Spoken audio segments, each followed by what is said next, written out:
Hi there, I'm Jen, this is Remembered Reads, and this is going to be the evolution of a reader tag. This tag was created by Jack from Spread Bookjoy, and I was tagged by Brian from Bookish. I will link to both of their videos below. And I was tagged 3 months ago, so we should get on with this. Prompt number 1, what you read. How has your taste in books changed? I would say that my taste in books has barely changed over the entirety of my life, because when I was a kid, I read a lot of nonfiction, like about dinosaurs or about dogs, because I always wanted a dog. My mother did not believe in having dogs inside the house, so I was stuck just reading books about them until I grew up.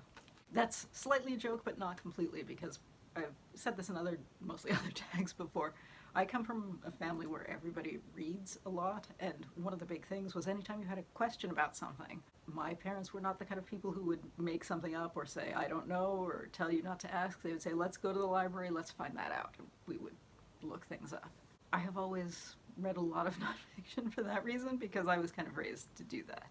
Now, my taste in fiction has maybe shifted somewhat, because when I was younger, I primarily read fantasy and war stories, and the occasional outdoor adventure kind of thing, military historical fiction, that kind of thing. And when I was, I don't know, around 20, I think, my now ex-husband gave me a bunch of books for my birthday, I think.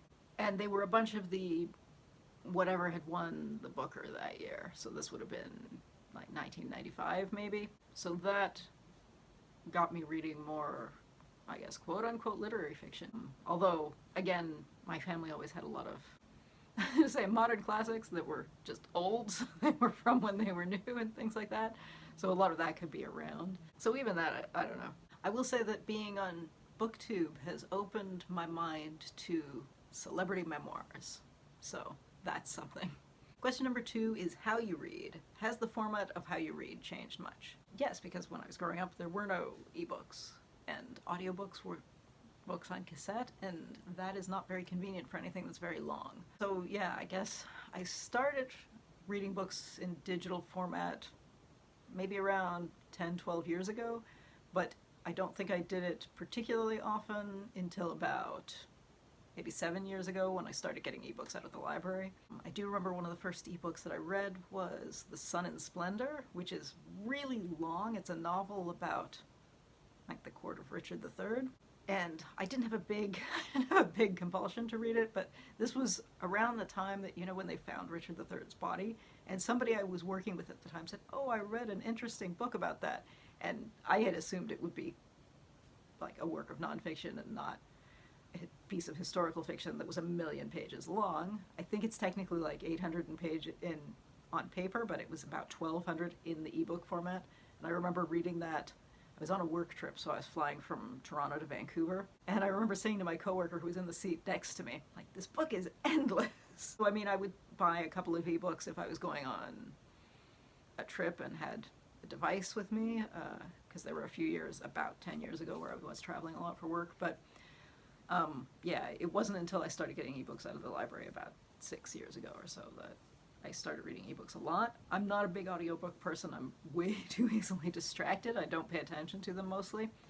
When I was in Houston, and I used to walk the loop and I used to do the loop at Memorial Park, which is a 5-kilometer, 3-mile, whatever, outdoor running loop, and the dog and I would go there 5:30 every morning because it's ungodly hot there all the time, so you have to get your exercise in that early and walk your dog that early. And I would listen to an audiobook doing that because that was like 400 meters from my house, and because we picked the place we rented based on proximity to that, because you don't have to pay attention to traffic because it's this running loop.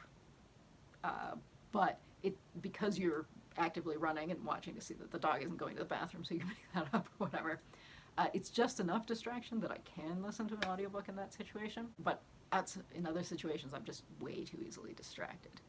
There is a creek path here that is sort of safe for me to listen to audiobooks on here, but it had been under construction until about a week ago. Also, it's ungodly cold, so seasonal. I still read a lot of physical books, though, obviously, because that's what I get out of the library. Question number 3 is, how much do you read?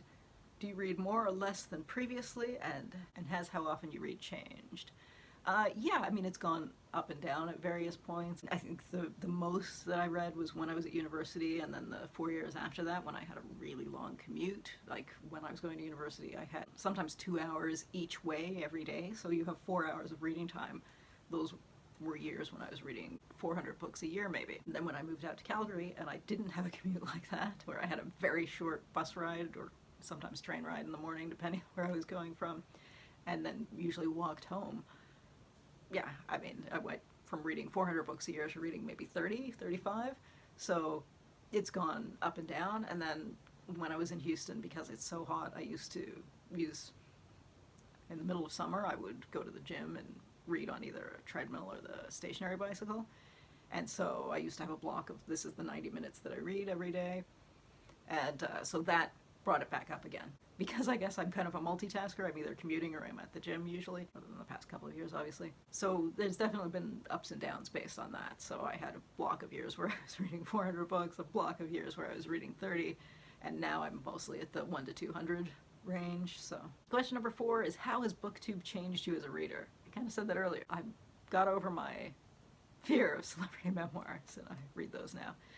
And those are the audiobooks that I listen to, actually, because those ones, they're usually performed, and then that is more attention-catching, I find. Well, I think kind of the biggest thing is that the awareness that I have about books that I would never have found out about otherwise, unless I had gone looking for something specific. Because previously I would be interested in some topic, and then I would look for everything related to that, and I'd end up picking up, you know, nonfiction about it, but also novels that have that setting, and that would be regardless of genre. If I wanted to read about the Napoleonic War, I would be reading a biography of Napoleon and a biography of Wellington, but also a piece of military historical fiction about that, and a romance about that, and a fantasy about zombies, Napoleonic zombies, and literary fiction about people being tortured as they walk across Russia, all of that. Whereas now, being on Booktube, I hear about things that I would not have found otherwise. And especially like subgenres of things. Like, for example, sometimes I see, especially like monster romances, for example, and I'll see something and I think that, I would always have assumed that that was a parody title and not something that existed before I started watching Booktube. And I think that's awesome. It definitely has challenged my awareness of what's out there, because otherwise, how did you find things? You know, I used to read the Globe and Mail's books section back when it was a separate pull-out section, and now not the thing that is now. But, I mean, that's so cultivated, and cultivated isn't the right word. That's curated by somebody who has a particular agenda, and I feel like as long as you follow a wide enough array of booktubers, and I mean, some people don't, so they, that's why you sometimes see people saying, why is no one talking about this book? And hundreds of other people that they don't follow are talking about that book. They could have done a search and found them. But if you do follow a wide enough variety of people, you find out about so much stuff that it's basically impossible to, because you'd have to follow every publisher and every, yeah, it takes so much of the work out of finding stuff, and that's just brilliant. All right. I was tagged 3 months ago, so I don't know who's done this tag, but I'm going to tag the last 2 people who commented on one of my videos, and if you have done this, no worries, consider it a shout out. If you haven't, consider yourself tagged. And they would be Tutankhamun 18 Reads and Book Whimsy.